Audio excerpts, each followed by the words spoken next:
Hello, AP students, especially those of you who are at WE Day. I'm going to go over some directions for how we're going to be taking our notes on our book. So what you want to do right now is go open your books and go to chapter 19, page 392. And make sure all your optic charts for your visuals are done. We went over those in class today for the do now, but that's all right.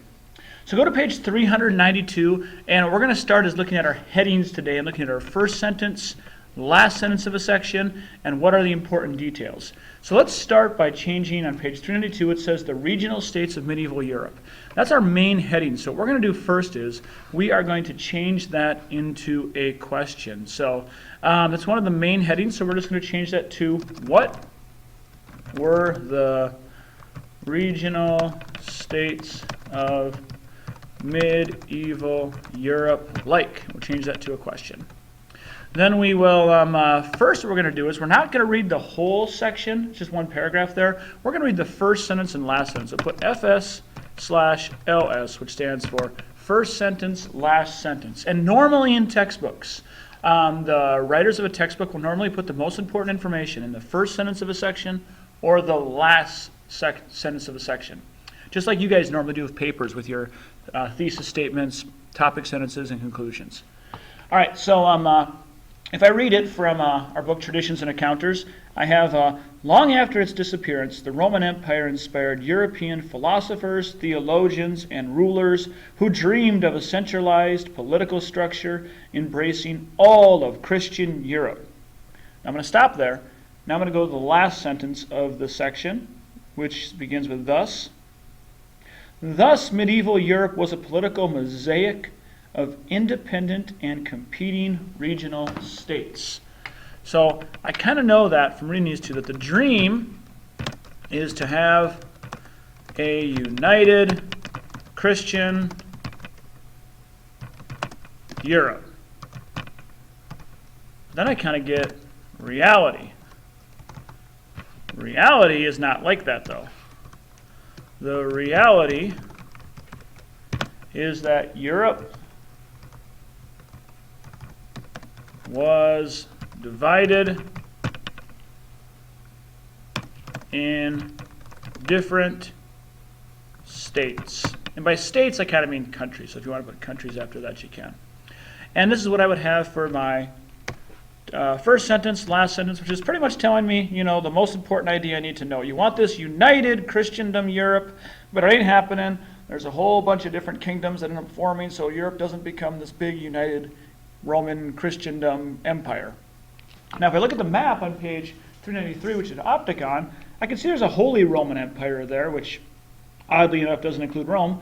But then I got France, I got Aragon, I got Castile, I got Portugal, I got Hungary, I got Poland, I got England, I got Ireland, I got Norway, I got Sweden, I got Bulgaria, I got Serbia, I got the Papal States, I got the Kingdom of the Two Sicilies, I got Corsica, I got Sardinia. There's a whole lot of different places here. So Europe is divided. Okay, so now let's read the whole section. I'm going to read the topic sentence again too. So, long after its disappearance, the Roman Empire inspired European philosophers, theologians, rulers who dreamed of a centralized political structure embracing all of Christian Europe. The Byzantine Empire survived as the dominant power in Eastern Mediterranean region, where it flourished through the early 11th century. By 1100 CE, however, Byzantium experienced domestic, social, and economic difficulties, as well as foreign pressure from east and west. Even as Byzantium influenced the emergence of new states in Russia and Eastern Europe, the empire itself gradually declined, and in 1453, fell to the Muslim Turks invaders. As Byzantium weakened, Western Europe underwent an impressive round of state building. Beginning in the late 10th century, European princes formed the so-called Holy Roman Empire, which they viewed as a Christian revival of the earlier Roman Empire. Meanwhile, independent monarchies emerged in France and England, and other authorities ruled in the various regions of Italy and Spain. Thus, medieval Europe was a political mosaic of independent and competing regional states. Now, in class, what we're going to do is we're going to read that that's a second time. So if you want to right now, you can go read that a second time in your textbook. But then we're going to write notes in the details. Now here's my big secret to writing detailed notes and not like copying the textbook. What I like to do is I like to read it twice, and then I don't look at the book and I write my notes. I don't even look at it, because then I have to put down the ideas in my head. They're in my own words. They're not copied from the book. So I'm just thinking about what I read here, and it sounded like Byzantium kind of fell, or wasn't as powerful, was not as powerful.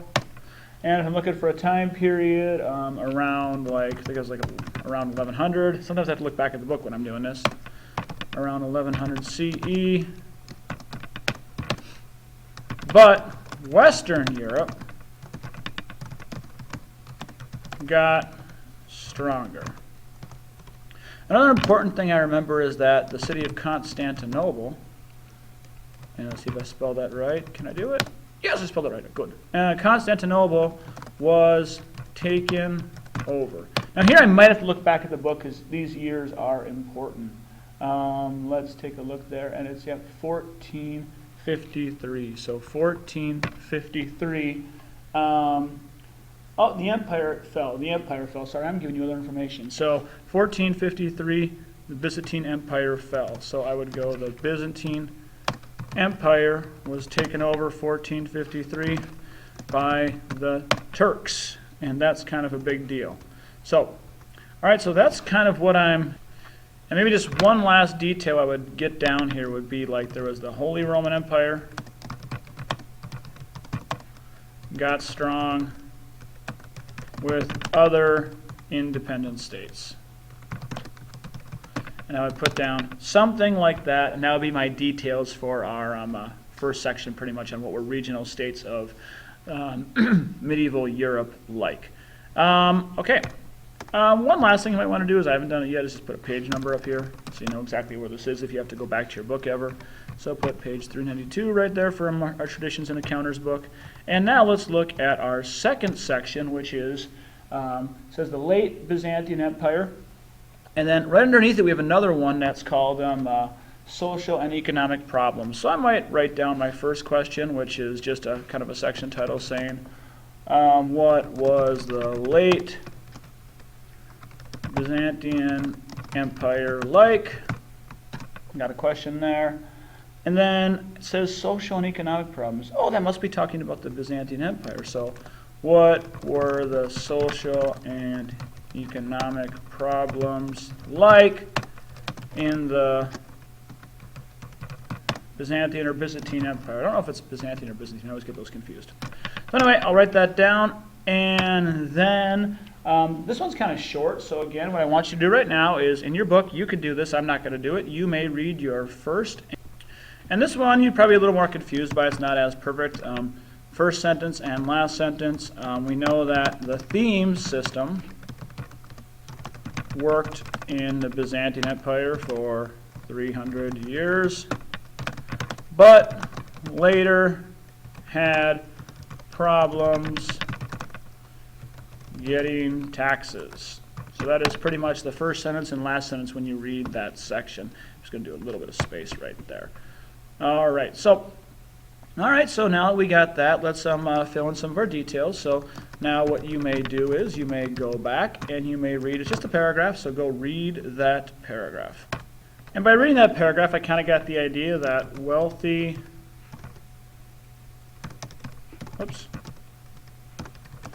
landowners basically took advantage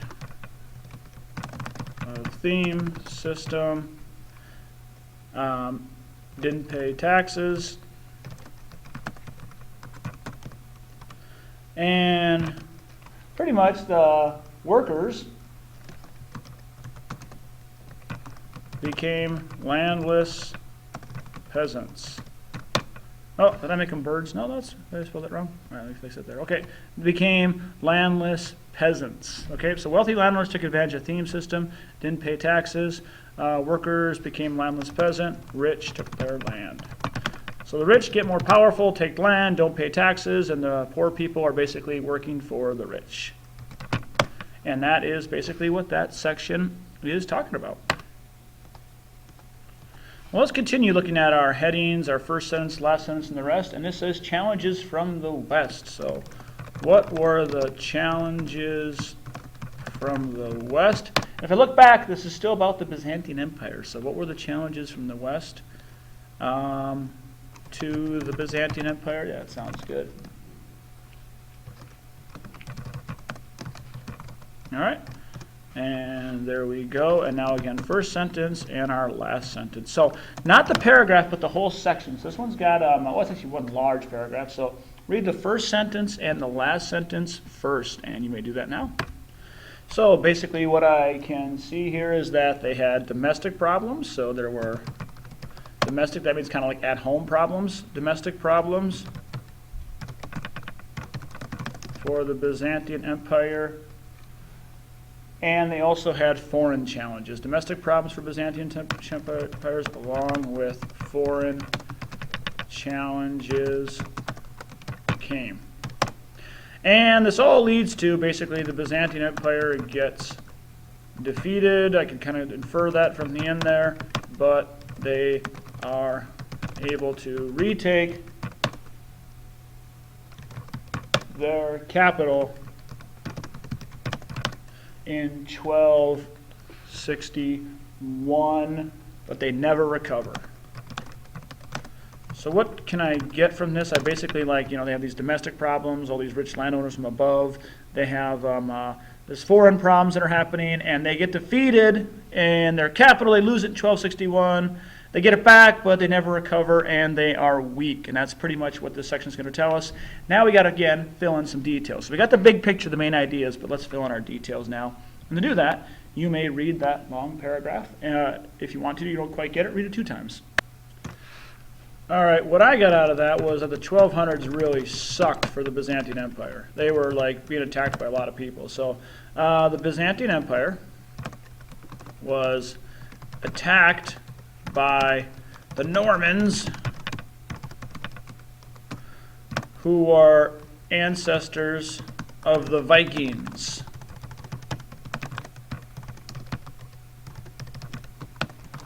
And they took some of their land, including part of Italy.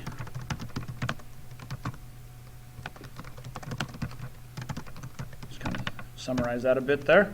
Not word for word, but it shouldn't be word for word because these are your own words. And then also, these Venetians, these guys seem like, real pieces of work. The Venetians, basically, they get like, okay, let's go do a crusade, but let's not, go to Jerusalem, where they were supposed to, be converting who they thought were Muslims into Christians. Instead, let's go loot Constantinople, which is also a Christian kingdom. That doesn't really make sense for a crusade. They're basically just doing it to get money. So the Venetians have a crusade, and they loot and conquer Constantinople.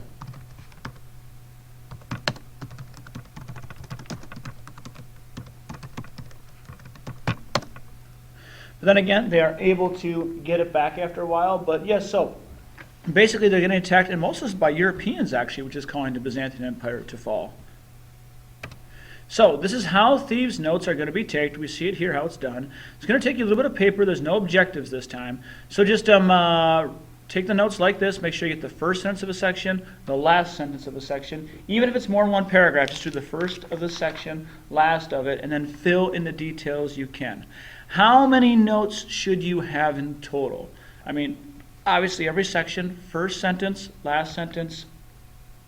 And then you're probably going to want beyond that, probably like 1 to 2 per paragraph, and that is all. So maybe 1 to 2 notes per paragraph is what you're looking at. If you average 1 note per paragraph, maybe a little more than that, that would be okay. But this is what you're going to need. There's also going to be lecture on this as well before we get to our DBQ essay. Along with that, keep up with the vocabulary words, and I also handed out the travel log, which will be the new assessment. That was handed out in class today, and if you were at WE Day, you'll be able to get that on Thursday. All right, so good luck, and let me know if you have any questions. You can always email me or even leave comments on the blog.